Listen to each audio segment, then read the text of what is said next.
संस्कृत की। मालवी जाति नाम का एक ही छंद है इस पूरे ग्रंथ में। कौन सा है? व्यास जी सब जानते हैं।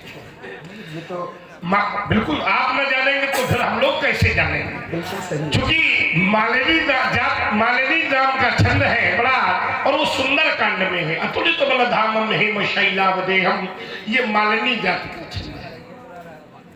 विचार करिए। तो शिखरनी में ही आशीर्वाद दीजिएगा। नहीं, हम बिल्कुल देंगे, तुम चिंता न करो। तुम जौन कहिए वो करो। प्रणाम उसी में, तो उसी धारा में आशीर्वाद। ऐसा कोई आवश्यक नहीं है। आप तो ऐसा कोई आवश्यक नहीं है। आप अगर कोई प्रणाम इस विधा से कर रहा है तो इससे अच्छी विधा से उसको आशीर्वाद दे। हाँ, क्या बात है। ये आवश्यक थोड़ी है कि भाई जो व्यवहार हो वैसा लौटा दे और अच्छा दो, बढ़ा के लौटा दीजिए और अच्छा हो जाएगा। अच्छा, एक तो मैं मुख्य बात बता रहा हूँ। हमारे बाल सखा हो तुम जी। हम दोनों लोग साथ में कैलाश में बैठकर वार्ता करते रहे। जी जी। तो आखिर ये शिखरणी छंद का ही प्रयोग क्यों किया गया? मूल बिंदु यहाँ ये। तो मैंने उत्तर पाया कि शिखरणी छंद अधिकांश पर्वतारोही देवताओं के लिए प्रयुक्त किया जाता है, अथवा शिखरणी छंद से शिव परिवार ज्यादा प्रसन्न होता है।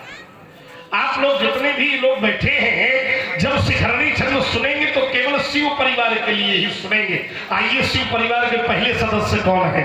वो पहले सदस्य है गणेश जी, और उनके लिए शिखरणी का क्या प्रयोग है? बोले धानम भृंगाली मनिषम मले गंग युगले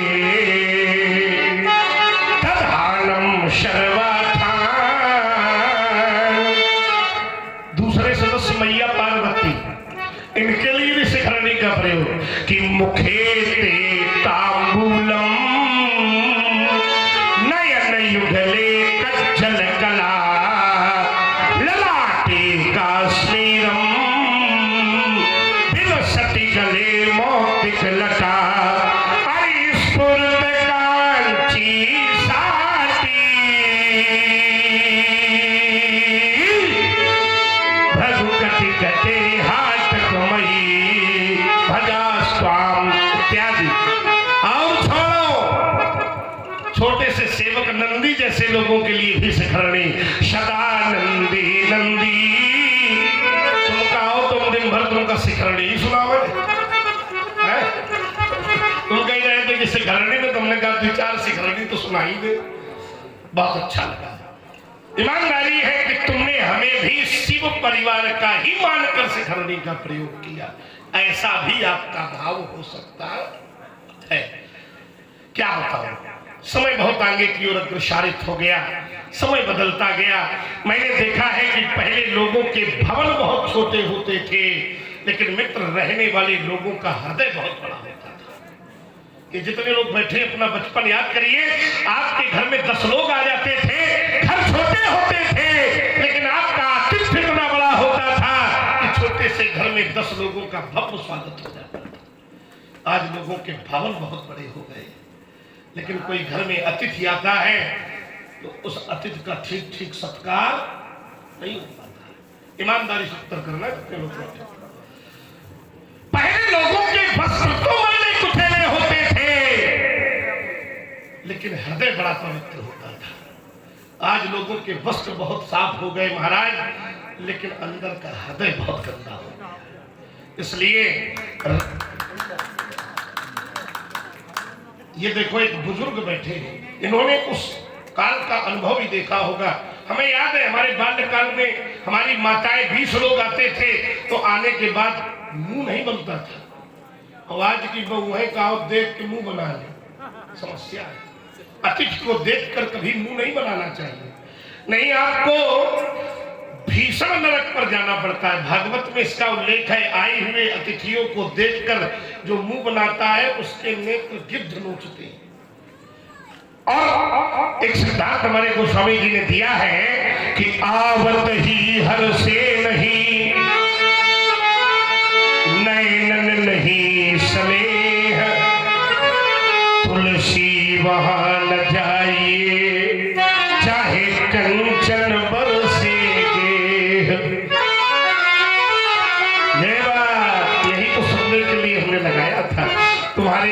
आशीर्वाद है राजन, समय कम है, नहीं कहने के लिए तो बहुत कुछ है। तुमसे कहना है कि करते नृप ध्यान रहो शिव का।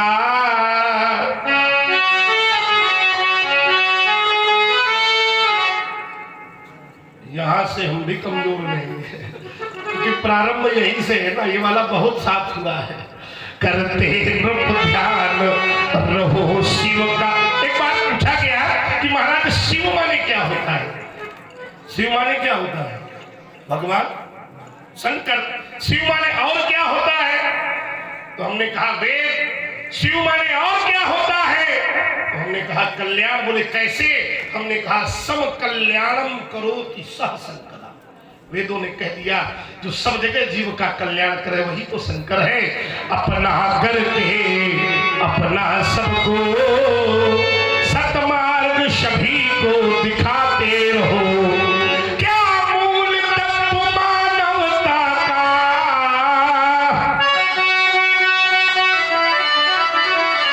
इन मानव को बतलाते रहो। और अपना करके, क्योंकि आज का मानव मानवता भूलकर दानवता की ओर जा रहा है। क्या मूल तत्व मानवता का, इन मानव को बतलाओ। तुम्हारा कल्याण हो। शाबाश।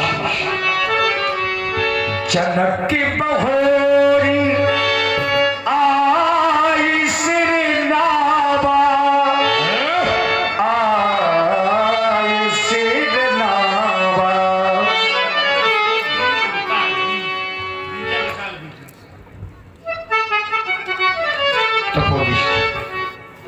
ब्रह्मनिष्ठ राजन स्वीकार करें हमारा प्रणाम। आपके श्री चरणों में कोट कोट नमन है। प्रणाम स्वीकारें, प्रणाम स्वीकारें।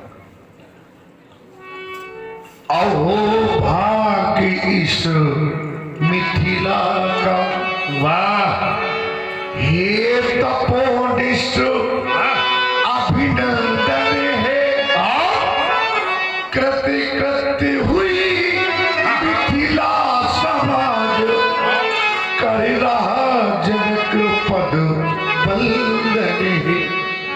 जो पर स्वार्थ में जीता है,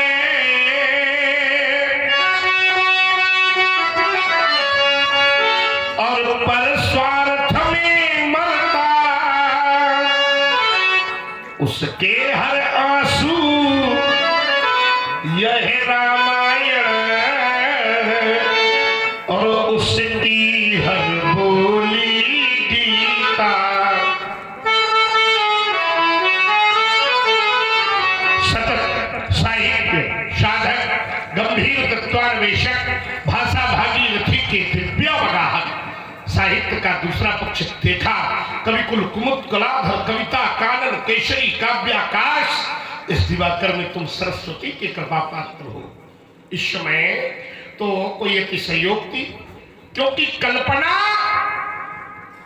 ये कभी किसी निर्माण से कम नहीं होती। साधना ये कभी किसी निर्वाण से कम नहीं होती।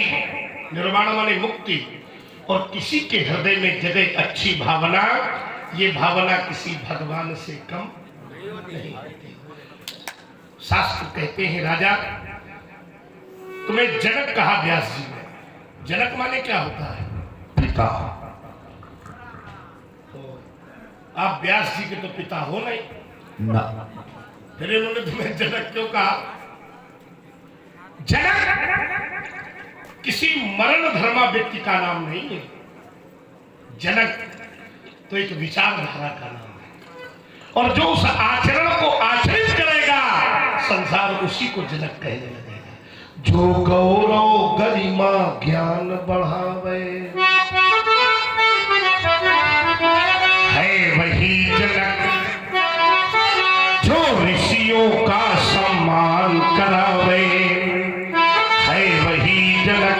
इतना ही नहीं, जो धरती से कन्या उपजावे है वही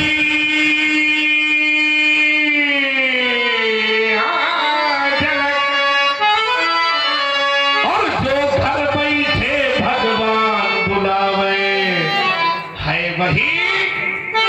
जिसमें इतनी सामर्थ हो, जो घर बैठे भगवान को आहूत कर दे, उस महान शक्ति का नाम तुम भी जनक हो। अवश्य। तुम्हारे घर भी भगवान आते होंगे, क्यों नहीं?